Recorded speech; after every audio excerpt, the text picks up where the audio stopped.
इसलिए उस देह से तुलसी का स्पर्श हो रहा हो जब उसके प्राण निकले हो तो निश्चित है कि भगवत प्राप्ति हो जाएगी।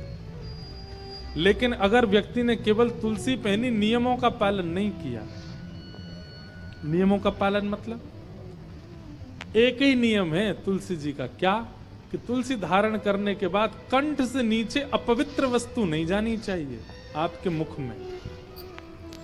अगर आप अपवित्र मांस का भक्षण करते हैं, मदिरा का सेवन करते हैं, तंबाकू खाते हैं, धुआं उड़ाते हैं और तुलसी पहनते हैं, तो तुलसी नहीं फिर काष्ठ है। और मृत्यु के बाद में तुलसी का अपमान करने का दंड और मिलेगा। इसलिए एक जगह मुझसे एक व्यक्ति पता क्या बोला, महाराज जी मैं तुलसी पहनता हूं पर मैं कॉलेज में पढ़ता हूं, बच्चों के साथ कभी कभी खाना पीना पड़ता। मैंने कहा हे भाई तू क्यों पहनता है तुलसी? बोले नहीं जब खाने पीने जाते हैं तुलसी उतार देता हूं। मैंने कहा वाह, उससे क्या होता है? बोले कम से कम कंठ से तुलसी तो नहीं स्पर्श होती। मैंने कहा ये तो वही बात हो गई कि ब्याह में मंगलसूत्र पहना था बहू ने, लेकिन मंगलसूत्र उतारने से ब्याह थोड़ी टूट जाएगा, वो तब भी विवाहिता ही मानी जाएगी। कभी कभी मंगलसूत्र साइड रखने से क्या वो उसका ये समझ लें कि अब उसका ब्याह नहीं है, ब्याह तो हो गया। अब चाहे मंगलसूत्र धारण करे चाहे नहीं, एक बार कंठी अगर गले में पहन ली तो मतलब आप वैष्णव हो। उसके बाद आपकी खान पान की शुद्धता अगर नहीं है, दंड तो मिलेगा। इसलिए तब तक तुलसी जी मत पहनिए जब तक आप अपने चित्त पर ये भरोसा ना कर लें कि हाँ हम अपने भोजन और भजन और पान को शुद्ध कर सकते हैं। विशेष रूप से तो मांस सेवन करने वाले और मदिरा पीने वाले, तंबाकू सेवन करने वाले, इन लोगों से तो हमारी प्रार्थना है बिल्कुल मत पहन लेना। और जब पहनो तो सबको विष के मात्र त्याग देना, विष के समान त्याग देना। तो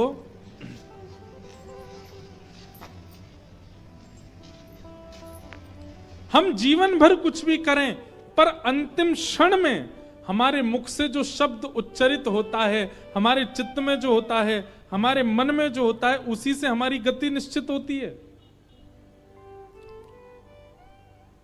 इसलिए भैया हर दिन ठाकुर जी से एक प्रार्थना करो, क्या कि नाथ जब मेरे प्राण निकलने वाले हो ना, आप मुझको अभी बिल्कुल मत मिलना। मैं वृंदावन जाऊं मुझे मत दिखना, मैं हरिद्वार जाऊं मुझ पर कृपा मत करना, जीवन भर मेरा ऐसे ही चलने दो, कोई बात नहीं आप मत मिलना। पर नाथ जब मेरे प्राण निकल रहे हो ना, जब मेरी अंतिम श्वास चल रही हो, मुझे नहीं पता कहां निकलेंगे, कैसे निकलेंगे, कब निकलेंगे, आपको पता है।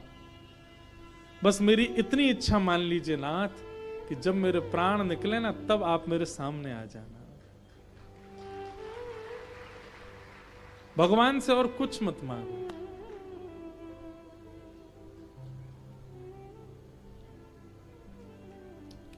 भक्तमाल जी के कथा में एक प्रसंग ऐसा भक्तमाल जी के विषय में सुनाया जाता है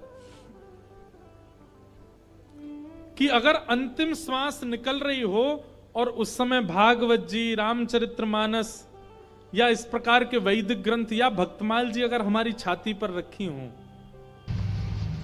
या इनका दर्शन हमको हो रहा हो, भागवत जी की पोथी रखी है, हम उसको देखते देखते प्राण त्याग दें, तो भी भगवत धाम की प्राप्ति।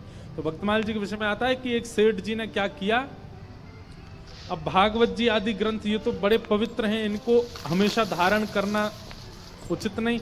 उन्होंने क्या किया, भक्तमाल जी की छोटी छोटी लिपियों की छोटे छोटे ग्रंथ बनवाए और उन छोटे छोटे ग्रंथों को तुलसी जी में मढ़वा करके, तुलसी जी के अंदर पधरवा करके और गले में धारण कर लिया। अब बोले अब चाहे जब प्राण निकले भक्तमाल जी हृदय से लगी रहेंगी। और वही हुआ, जैसे ही उनके प्राण निकले तो भक्तमाल जी हृदय पर ही थी। जैसे ही प्राण निकलने लगे तो भक्तमाल जी में जितने भक्त हैं, प्रहलाद जी, ध्रुव जी, नारद जी, हितरवंश महाप्रभु, गोपाल भट्ट गोस्वामी, श्री स्वामी हरदास जी महाराज आदि आदि जितने भी भक्त हैं, वो सब भक्त प्रकट हो गए और प्रकट होकर के उस दिव्य चेतना को अपने साथ भगवत धाम को लेके चले गए। इसलिए हमारे वृंदावन में आप जाओगे तो आपको कई सारे संत दिखेंगे, मोटी मोटी तुलसी की माला, और यहाँ बीच में लिखा होगा सीताराम राधे श्याम, बड़े बड़े, उनके भीतर भक्तमाल जी हैं, उनको सदा चित्त से लगा के रखते हैं। कब प्राण निकल जाए क्या पता।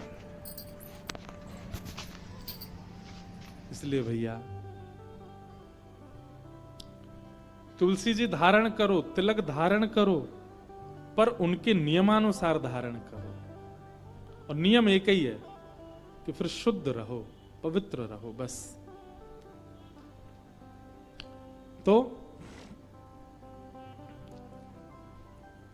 अब कई लोग ये भी बोलते हैं कि महाराज जी कभी कभी हम अपवित्र स्थान पर जाते हैं, शौचाचार निवृत्त होने तब उतार दें। नहीं, वह एक शारीरिक क्रिया है, उसमें आपका कोई दोष नहीं है, वो शारीरिक क्रिया। ऐसे तो घर में भी तो झाड़ू लगाते हैं, उसको भी साफ करते हैं हम, ठीक वैसे ही तन जो है, तन के भीतर भगवान रहते हैं, तन भी एक स्थान है भगवान का, तन भी देवालय है, उस तन को हम साफ मात्र कर रहे हैं। उस समय ये भावना नहीं रखनी कि हमको उसका त्याग, वो एक शारीरिक धर्म है।